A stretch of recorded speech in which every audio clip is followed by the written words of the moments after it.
I'm Katrina Taminga Crook. My family has been a part of this congregation since the 60s.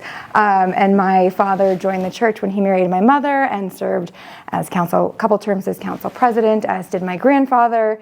I served on the church council a number of years back at this point, but I was baptized, married, confirmed, all the things here growing up, and found a really important community here that I want to ensure exists for the next generation of Lutherans.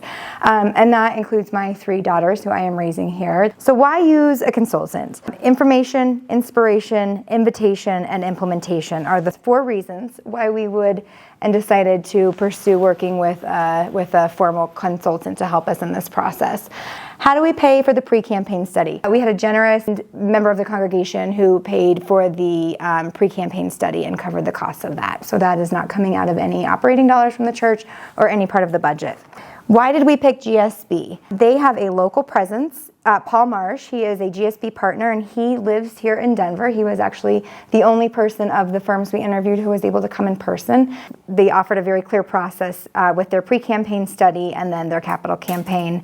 They have great depth, they have a lot of knowledge, and then historically speaking, they have, as I said, 40 plus years in working with ELCA churches nationally.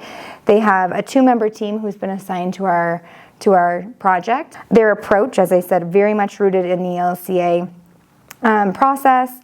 They respect our formality, they respect our tradition, although they are very modern and adaptable in their approach. And then their experience in dovetailing a successful capital campaign into a healthy annual campaign. Their fees, as I said, the pre-campaign study has been covered by one of our team members at $16,100.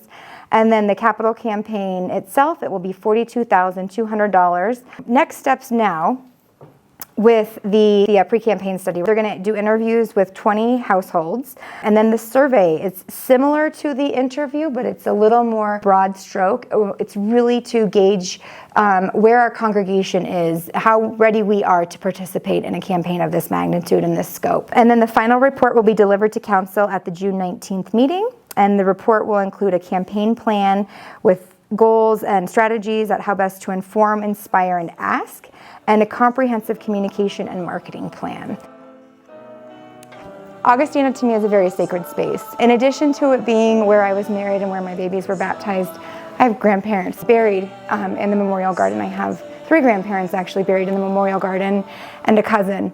Augustana, I am surprised I'm getting choked up, but Augustana is a home away from home. It is more than just a church to me. It is my people, it is my safe space, and it's something that I want to ensure exists for the next generation of Augustana people. And that is why I am one voice in this group of people who is working to ensure that that next generation and the generations beyond that have this home to come to and to worship and to build their faith.